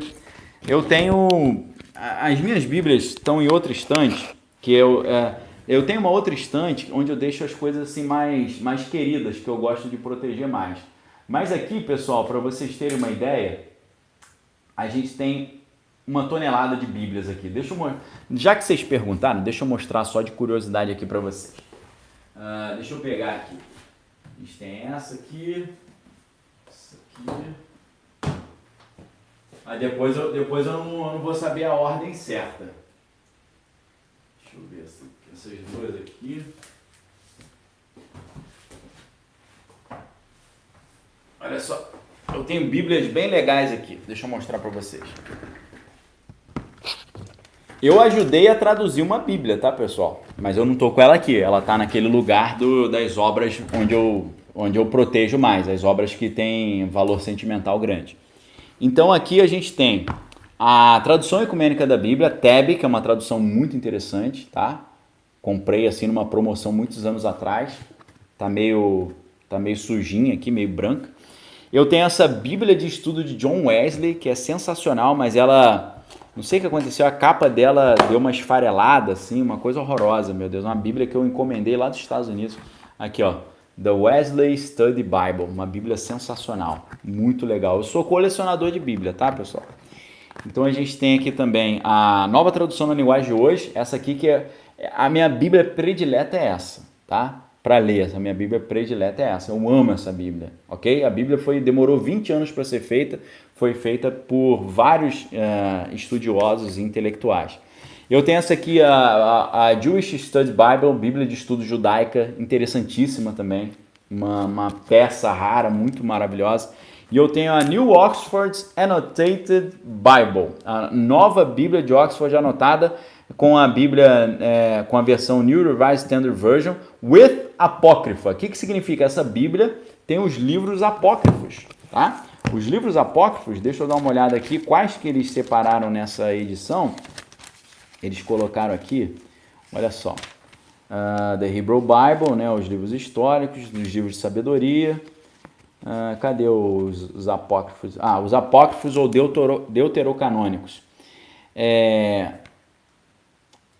Deixa eu ver aqui, ó. Tobias, Judite, adições ao livro de Esther, sabedoria de Salomão, o Eclesiástico, Baruque, as cartas de Jeremias, adições ao livro de Daniel, a oração de Azarias, o canto dos três judeus, livro de Susana, livro de Bel e Dragão, 1º e 2º Macabeus, 1º Esdras, 2º Esdras, 3º Esdras, a oração de Manassés, o Salmo 151, 3º livro de Macabeus, 2º livro de Esdras na tradição eslava, 4º livro e o 4º livro de Macabeus. Tem livro pra caramba aqui, tá? Adicional, né? Que são os deuterocanônicos e apócrifos, ok? Então, pessoal, amo muito, tá? A Caputo está perguntando, e a Bíblia palavra-chave também é legal, né? A Bíblia palavra-chave, eu tenho ela, tá lá, tá na minha outra estante. A capa dela também esfarelou, não sei o que aconteceu, né? Algumas Bíblias ficaram coladas, deu algum problema, não sei se foi umidade. É interessante, ok? A Bíblia palavra-chave porque ela tem os números strong, né? Uma Bíblia bem espessa da sociedade, acho que não lembro se é da CPAD ou da Sociedade Bíblica Brasileira. O André Santiago falando da King James, também é uma Bíblia interessante. Eu não tenho o King James aqui. Mas é isso, galera. Eu amo conhecimento. Conhecimento é poder. Conhecimento liberta. Eu vivo do conhecimento, eu vivo de ler e de falar sobre livros e filmes. Então, assim, não só você crescer como pessoa, você valorizar a sua mão de obra, porque você sendo uma pessoa esclarecida, você está agregando valor a si mesmo. Quando você conversa com as pessoas e as pessoas veem que você é uma pessoa esclarecida, sabe do que está falando, você tem muito mais chances no mundo aí, não só usando o conhecimento, mas você ganha prestígio. É como se você, enquanto ferramenta, tivesse um selo de garantia, uma espécie de ISO 9001, não é verdade? Então a Ângela falando que tem a Bíblia de Genebra, eu também tenho, tá lá no outro estante, é sensacional. Então, a Tânia tá falando que ama ler, mas não encontra tempo. Então, eu resumo os livros para vocês também. Para quem não tem tempo de ler, é interessante, porque no Clube de Leitura eu faço resumos dos livros. São 4 aulas de resumo de cada livro e mais uma live, ok? O Cláudio Orcar está perguntando dica de Bíblia digital. Eu uso a Olive Tree, Olive de oliva, né? E Tree de árvore. Olive Tree eu uso para o iOS, né? Que é iPhone. Então Eu não sei se funciona em Android, em computador, não sei. Eu uso no meu celular, eu uso o Olive Tree. Mas para você ter a Bíblia Almeida, revista e corrigida com o dicionário Strong, você precisa ter, você precisa ter o, você precisa pagar. É pago, ok? E não é muito barato não, porque é em dólar. Mas aproveita que o dólar caiu, o dólar estava 5,25, acho, hoje, ok? A Judite falando que a Bíblia Plenitude também é interessante, também é legal. Mas assim, se você me perguntar, a minha formação na minha adolescência foi com a Bíblia de Estudo Nova Tradução na Linguagem de Hoje, a NTLH, e a Bíblia de Estudo Pentecostal. Essas duas Bíblias foi a minha formação cristã. Bíblia de Estudo Nova Tradução na Linguagem de Hoje, que eu mostrei aqui, e a Bíblia de Estudo Pentecostal, que está lá na minha outra estante. Ok? Agora, a Bíblia de Jerusalém também está lá na outra estante. A Bíblia Tebe, a Bíblia do Peregrino, a Bíblia Tradução do Padre Mato Soares. São Bíblias maravilhosas, né? Eu tenho essas Bíblias todas também. Mas os comentários bem legais são os comentários dessas duas Bíblias que eu citei. Aprendi muito. Solange, eu descobri que meu filho está estudando ocultismo. Estou confuso sem saber como lidar. Preciso de um conselho. Então, Solange, eu não sei se você é cristã. Se você é cristã, ora, né? E tenta se aproximar, né? Em vez de já chegar condenando, tenta se aproximar. O que é isso que você está lendo e tal? Pô, interessante isso, né? Como é que é? Me explica aí, deixa eu dar uma pesquisada. Tenta pesquisar o que ele está estudando e tenta estabelecer um diálogo com ele. Aí devagarinho você vai falando para ele tomar cuidado, ok? Bruno Massaroto, alguma delas tem essa etimologia das palavras do hebraico? Então, a Bíblia de Estudo, a Olive Tree, que é essa Bíblia a Bíblia online, ela tem, mas você tem que pagar. A outra que é impressa, que tem esses estudos, é a Bíblia Palavra-Chave, que foi citada aí mais cedo, ok? A Judite falando que a Pentecostal também é boa, da editora CPAD. Eu amo muito, né? A Bíblia Thompson, essas Bíblias todas são maravilhosas. Você sentar, ver os desenhos, os gráficos, os diagramas. É uma experiência maravilhosa, muito linda, muito sensacional. Na minha adolescência eu passava horas e horas estudando aquilo, montando estudo, fazendo resumos nos cadernos. Era muito legal, ok? O VPS falando, comprei vários livros e não consigo ler. Então, aqui com a gente, no Clube de Leitura, mesmo se você não tem tempo para ler, eu resumo os livros para você. E aí é muito bom porque você fala, pô, eu não consegui ler O Idiota do Dostoiévski, mas eu resumi o livro para você. Você já vai conseguir conversar com as pessoas como se você tivesse lido. Então te dá um upgrade, né? 1984, não tive tempo de ler. Eu vou resumir o livro para você, ok? Então a Rosana está falando, li a Bíblia pela primeira vez ano passado. Esse ano comecei com o Velho Testamento e lerei o Novo mais uma vez. Parabéns, excelente iniciativa. Agora eu digo para vocês, uma maneira muito agradável de ler a Bíblia é essa Bíblia Nova Tradução na Linguagem de Hoje. É muito legal, ok? A Isabel Macedo perguntando se eu conheço a Nova Acrópole. Conheço sim. A Lucilena Galvão conheço, tá? Conheço sim. O Paulo César está perguntando qual foi o rabino que traduziu a Bíblia. Eu não sei, não sei exatamente, né? Vários traduziram, né? A Bíblia para várias línguas, eu não sei exatamente qual o exemplo. Então, queridos, fica o convite para vocês virem participar comigo do Clube de Leitura Daniel Lopes. O link no YouTube está aí na descrição do vídeo, no Instagram também está aí na minha bio, né? Na descrição do perfil, e está nos stories também, ok? A Solange está falando que achou nas coisas dele um livro do Aleister Crowley, né? Isso aí é coisa pesada, né? Ora, pede a Deus sabedoria, estuda sobre Aleister Crowley e comenta com ele, ok? A Isabel perguntando o que eu acho. Eu não mergulhei profundamente nos vídeos da Nova Acrópole, mas eu achei interessante. Eu tenho um grande amigo chamado Eduardo, que ele acha maravilhoso, ele sempre fala para eu assistir, mas eu ainda não consegui mergulhar com profundidade, ok? Tem Bíblia em ordem cronológica, eu tenho uma lá em casa, eu tenho uma lá na outra estante, e o Wilson Caputo falando que o pastor Felipe está lendo a Bíblia em 100 dias, valeu. Imagino que você esteja falando do pastor Felipe Parente, né, que é da Igreja Bola de Neve de Brasília, né? O Alexandre está falando, tem diferença entre ler e ouvir o livro? Tem diferença sim, tem diferença, né? Eu acho que quando você lê, você tem uma memória visual, então pode ser que você consiga fixar melhor. Porém, você está no trânsito, né? Você está dirigindo, você está num ônibus, você está num avião, às vezes, né, você está cansado de ler, já com o olho ardendo, às vezes escutar é bem legal, né? Então é diferente, mas não que escutar seja muito ruim, ok? A Tânia falando, agradecendo, aprecio muito a cultura que você transmite como ninguém, obrigado, fico super feliz. A Rosane, Daniel, você ministra algum estudo da Bíblia? Então, pessoal, todo domingo eu faço um estudo da Bíblia aqui na internet, né, no YouTube e no Instagram. A gente sempre tem um estudo bíblico aos domingos, às 8h15 da manhã. Eu não tenho nenhum estudo específico assim para vocês. Eu tenho os meus livros, né? Eu tenho um livro sobre a história de Davi, né? Que é Davi, o homem projetado por Deus. Tem um livro sobre o fruto do Espírito, tem um livro sobre o estudo do Apocalipse, então tem alguns livros com estudos bíblicos, mas se vocês quiserem a gente monta um curso específico depois, tá? O Wagner Pellegrini, que é da nossa equipe, falou que quem tiver no grupo VIP tiver com dúvidas sobre o clube de leitura, pode enviar uma mensagem para o administrador do grupo, ok? Gratidão aí, disse a Epreswell, obrigado, ok? Deus abençoe vocês, que a graça do Senhor Jesus, o amor de Deus, as consolações do Espírito Santo estejam com cada um de vós, não só hoje, mas para tudo sempre. Uma noite abençoada. Amanhã estamos de volta, se Deus assim permitir, às 8h15, ok? Um abraço para todos vocês aí. Fiquem em paz. Um abraço para o Tauron, Paulo César, a Lena falando que quando lê meus livros me ouve, é muito interessante. Glória a Deus, obrigado, tá? Ângela Lisier, um abração aí, tá bom? Ângela, prazer tê-la aqui conosco. Xande Pontes, Deus abençoe a Epreswell falando que tá dentro. Cláudia também, Judite, o fruto do Espírito é maravilhoso. Edgar, meu sogro, tá na área aí, valeu. Leni, Lécia, um abraço a todos, queridos.